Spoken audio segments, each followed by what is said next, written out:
Hi, everyone. My name is Michael, and I never thought I'd find myself writing about this.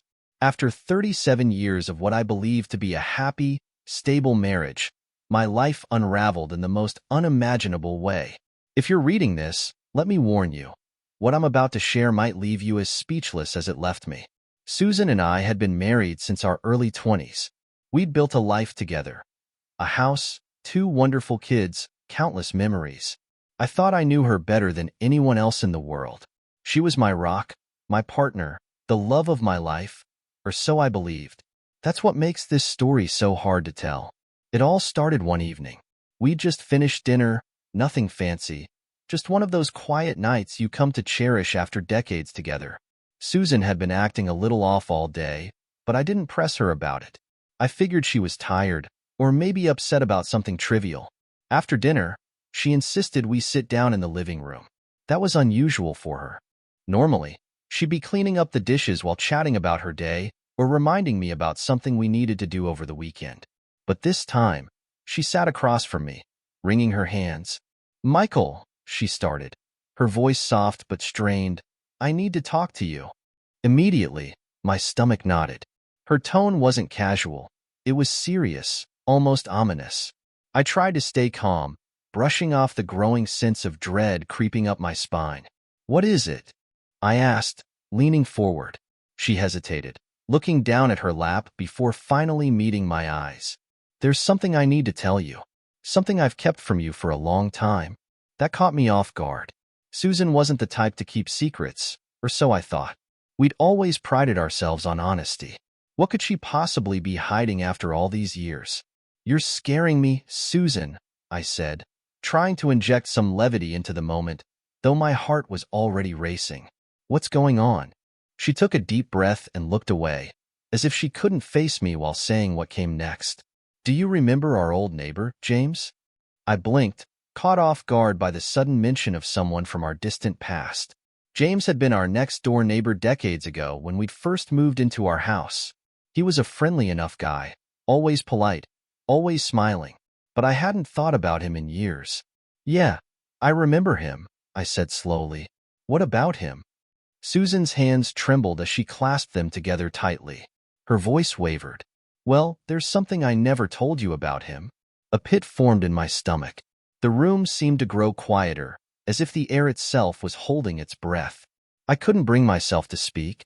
I just stared at her, waiting for her to continue. And then, she said it.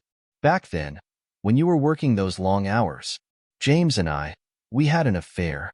The words hung in the air like a thunderclap, echoing in my ears. At first, I thought I must have misheard her. I shook my head slightly, as if trying to clear the fog that suddenly clouded my thoughts. "What?" I finally managed to say, my voice barely above a whisper. Susan's eyes filled with tears, but she didn't look away this time.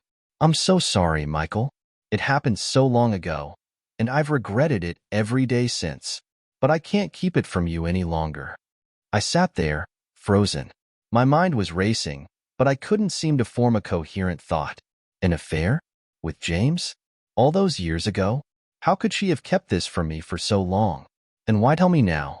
I wanted to yell, to demand answers, but all I could do was sit there in stunned silence. My world, the life I'd built with her, felt like it was crumbling around me. And that was only the beginning. I sat there, completely stunned, as Susan's words echoed in my mind. We had an affair. I couldn't believe it. After 37 years of marriage, this was the moment she chose to confess? Decades of trust, loyalty, and love, shattered in an instant. My body felt numb, but my mind was racing with questions I couldn't yet form into words. Finally, I managed to break the silence. My voice was cold, unfamiliar, even to me. "Why now, Susan? Why are you telling me this after all these years? What made you think I needed to know this tonight?" She wiped at her eyes, her hands trembling. I couldn't keep it in anymore, Michael. It's been eating me alive. You deserve to know the truth, and I couldn't live with the guilt any longer." Guilt? That's what this was about. Her guilt? I felt a surge of anger building in my chest. She wasn't confessing out of love or respect for me. This was about her trying to free herself from the burden she'd been carrying all these years. And what about me? What about the burden she just dropped on me like a bomb? I stood up, unable to sit still. Pacing the room, I clenched and unclenched my fists, trying to keep my emotions in check. My thoughts were all over the place. Why had she done it? How long had it lasted? Did anyone else know? But one question kept pushing its way to the front of my mind. Did you love him? I asked, my voice barely more than a whisper. Susan flinched, as if the question had physically struck her. She shook her head quickly. No, Michael, I didn't. It was a mistake. I was lonely, and you were working so much back then. It wasn't love. It was stupid and selfish. I turned to face her, my anger bubbling to the surface. A mistake? You don't accidentally trip and fall into someone else's bed, Susan. Don't you dare stand there and call it a mistake. You made a choice. Her tears were flowing freely now, but I wasn't moved by them. Not this time. For once, I didn't care about how she felt. I wanted answers.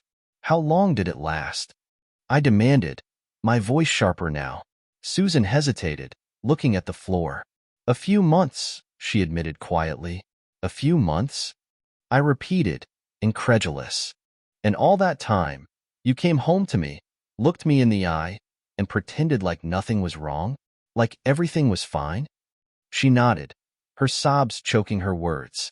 I hated myself for it, Michael. I really did. And after it ended, I swore I'd never hurt you like that again. I've been faithful ever since, I promise. Her promises meant nothing to me in that moment. How could I believe anything she said after this? The trust we built over nearly 4 decades was gone, replaced by a gaping hole I didn't know how to fill. I needed to get out of there, to clear my head. The walls of the living room felt like they were closing in on me. Grabbing my coat, I headed for the door. Where are you going? Susan asked, panic in her voice. I don't know, I said flatly, but I can't be here right now. I didn't have a destination in mind as I walked out into the cold night air. My feet moved on autopilot, leading me through the quiet streets of our neighborhood. Memories of our life together flooded my mind, unbidden and relentless. I thought about the day we bought our house. It was small and needed work, but Susan had fallen in love with it instantly. We spent years turning it into a home, painting walls, planting a garden, and filling it with laughter. I remembered the nights we stayed up late, talking about our dreams for the future. I remembered the way she looked at me on our wedding day, like I was the only man in the world. And now, all of that felt like a lie. My aimless walk eventually brought me to the park where Susan and I used to bring the kids when they were little. The swings creaked in the breeze, and the empty benches looked lonely under the dim glow of the streetlights. I sat down, burying my face in my hands. What was I supposed to do now?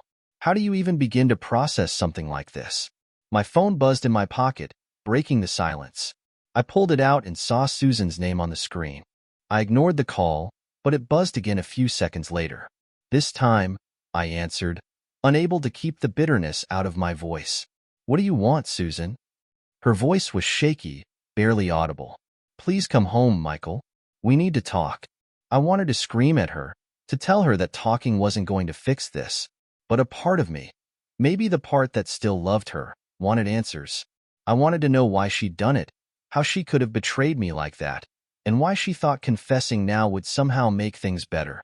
Fine, I said, hanging up before she could respond. As I walked back home, I felt like I was heading toward an unknown battle. I had no idea where this conversation would lead, but I knew one thing for sure. Life as I knew it would never be the same again. By the time I walked back into the house, the cold night air had done little to cool the storm brewing inside me. Susan was waiting in the living room, her eyes red and swollen from crying. She looked like a stranger to me, a woman I thought I knew better than anyone, now unrecognizable. I'm here, I said, my tone sharper than I intended. Talk. She flinched at my words but nodded. Michael, I know I've hurt you. I can't take back what I did, but I want to explain. Explain what? I cut her off, my voice rising. Explain how you decided to betray me while I was working my ass off to provide for our family? Explain why you've spent decades lying to my face. Susan's tears started again, but I didn't care. I wasn't going to let her emotions distract me from the pain she'd caused. I sat down across from her, glaring, waiting for her to say something that could make any of this make sense. I was lonely, she said finally, her voice trembling. You were always working late. I felt invisible, like I didn't matter anymore. And James, he was there. He noticed me. I shook my head, disgusted. So, what? You weren't getting enough attention, and you decided that jumping into bed with the neighbor was the solution? It wasn't like that, she protested. It wasn't planned. It just happened. It just happened, I repeated mockingly. You keep calling it a mistake, Susan, but mistakes don't last for months. That was a choice, a series of choices. Don't insult me by pretending otherwise. She fell silent, her head hanging low. For a moment, I thought she might finally admit that I was right, that there was no excuse for what she'd done. But then she said something that made my blood run cold. I ended it because I found out he was seeing someone else, she whispered. My heart stopped. What? She looked up at me, her face pale. James, he wasn't faithful to me either. I thought I meant something to him, but I was just another fling. That's why I ended it. Her words hit me like a second betrayal. Not only had she cheated on me, but she'd ended the affair, not out of guilt or love for me, but because the other man had betrayed her. The irony was sickening. So, let me get this straight, I said, my voice shaking with anger. You didn't stop because you realized it was wrong. You stopped because he moved on to someone else. Do you have any idea how that sounds? She buried her face in her hands, sobbing uncontrollably. I was stupid, Michael. I was selfish and stupid, and I ruined everything. Her confession didn't bring me any relief. If anything, it only made me angrier. How many years had I spent believing we had a perfect marriage, only to find out it was built on lies? How many times had I defended her, trusted her, loved her, while she kept this secret? I gave you everything, Susan, I said, my voice breaking. I gave you my loyalty, my love, my whole life. And this is how you repay me? I'm so sorry, she whispered. I'll do anything to make this right. But how could she make this right? There was no going back, no undoing the damage she'd done. The trust we'd built over 37 years was gone, replaced by a hollow emptiness I didn't know how to fill. I don't even know who you are anymore, I said, standing up. And honestly, I don't think I want to. Please, Michael, she begged, reaching out for me. Don't walk away. We can fix this. We can go to counseling. Counseling? I laughed bitterly. You think sitting in a room with a stranger is going to erase what you did? This isn't some rough patch, Susan. This is a betrayal of everything we built together. I turned away, heading for the stairs. I couldn't look at her anymore. Every second in her presence felt like a knife twisting deeper into my chest. Where are you going? She asked, her voice trembling. To bed, I said flatly. And tomorrow, I'm going to figure out what the hell I'm supposed to do next. As I climbed the stairs, her sobs echoed behind me, but I didn't look back. For the first time in my life, I didn't care about her tears. The next morning, I woke up to an eerie silence. Susan wasn't in the bedroom, and for a brief, blissful moment, I forgot everything that had happened the night before. But reality came crashing back the second I walked downstairs and saw her sitting at the kitchen table, her eyes puffy and red. Morning, she said softly, her voice hoarse. I didn't respond. Instead, I poured myself a cup of coffee and sat down at the far end of the table, as far away from her as possible. Michael, please, we need to talk, I sighed, taking a sip of coffee before setting the mug down. Fine, talk. She took a deep breath, as if trying to summon the courage to continue. I know I can't undo what I did, but I want to try to make things right. I'll do whatever it takes. I love you, Michael. Her words felt hollow, empty. Love?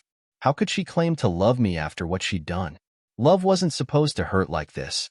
You don't get to throw that word around, Susan, I said coldly. Not after what you've done. She flinched but didn't argue. Instead, she reached into her pocket and pulled out a piece of paper, sliding it across the table toward me. I hesitated before picking it up. It was a letter, handwritten, from James. I looked up at her, confused. What is this? It's a letter he sent me right before he moved away, she explained. I never told you about it, but maybe it'll help you understand. I stared at the letter, debating whether I even wanted to read it. Did I really want to know more about her betrayal? But curiosity, and maybe a desire for closure, got the better of me. I unfolded the paper and began to read. The letter was short, too short for something that had played such a devastating role in my life. I scanned the neat handwriting, each word pulling me deeper into a storm of emotions. Dear Susan, I wanted to thank you for the time we shared. I know what we had wasn't right, and I know we both carry the guilt of what we did. You're a wonderful woman, but I can't stay here any longer. I've met someone, and I need to move on with my life. I hope you can too. Take care of yourself. James the First stared at the letter for what felt like an eternity, my hands trembling as I folded it back up. My emotions were a tangled mess of anger, betrayal, and something I couldn't quite place. Maybe sadness for the person I thought Susan was. That's it? I asked, my voice flat. That's the man you threw away our marriage for? Someone who couldn't even bother to apologize properly? Susan looked down at her hands, unable to meet my eyes. I wasn't thinking straight, Michael. I was stupid and vulnerable, and I let myself believe he cared about me. You believed he cared about you? I repeated, my voice rising. What about me, Susan? Did you even think about me while this was happening? Or was I just an afterthought?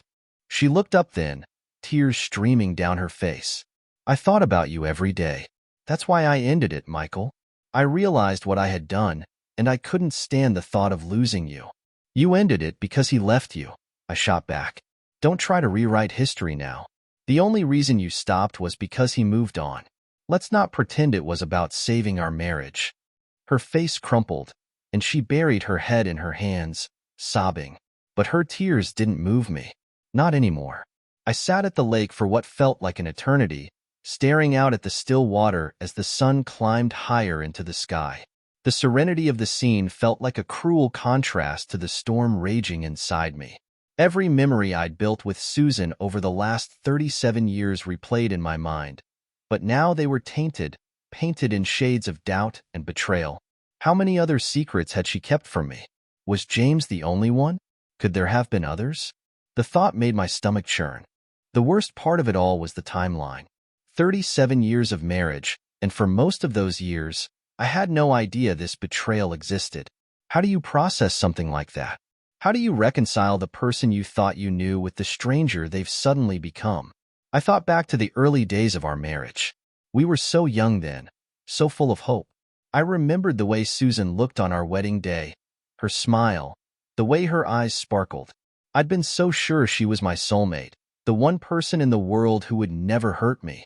And now, all these years later, she had become the source of my deepest pain. As I sat there, I began to question everything. Had she truly been happy with me? Or had she stayed out of obligation, out of guilt, out of fear of being alone? And what about me? Could I even forgive her? Did I want to? Forgiveness. The word felt heavy, almost impossible. Forgiving her would mean letting go of my anger, my pain, my sense of betrayal. But wasn't forgiveness also supposed to be for me? To free me from the burden of carrying this hurt? It sounded good in theory, but in practice, it felt like a betrayal of myself. A sudden memory hit me like a punch to the gut. It was from years ago, during the time she must have been involved with James. I remembered coming home late one night after a long shift at work. Susan had been unusually cheerful, greeting me with a warm meal and an even warmer smile.